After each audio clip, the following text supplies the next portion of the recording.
pakalbėkime apie darželinukus. Turime tikrai šaunių striukių mūsų kolekcijoje.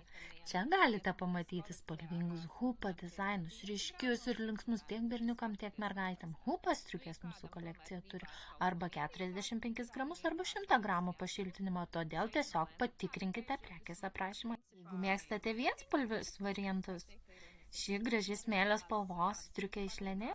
Taip pat yra ši graži ilgesnė striukė, kuri gali būti kaip pavasarinis paltukas. Galbūt iš nuotraukų to nepastebėsite iš karto, bet medžiaga yra itin minkšta ir maloniai liesti. Vaikams labai patiks. Taip pat noriu parodyti paruoštus komplektus tiek berniukams, tiek mergaitėms. Kelnės ir striukės kartu. Kelnės su aukštu liemeniu, kas yra puiku.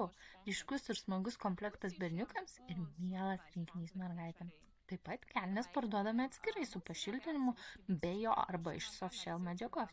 Todėl drąsiai derinkite, pasirinkite jums tinkančią striukę ir pridėkite kelnes, kurios tinka jūsų stiliu. Tikrai manau, kad kiekvienas ras kažką savo. Pavasarį taip pat turime lietaus rūbų vaikams. Tai labiau šiltesniems, bet drėgnoms dienoms. Turime pilnus komplektus iš Viking ir Didriksons. Puikiai tinka labai lietingoms dienoms. Žinau, kad daugelį darželių vaikai eina į lauką bet kokiu oru. Todėl daug tėvų prašė gerų lietaus komplektų. Taip pat turime atskiras lietaus kelnes.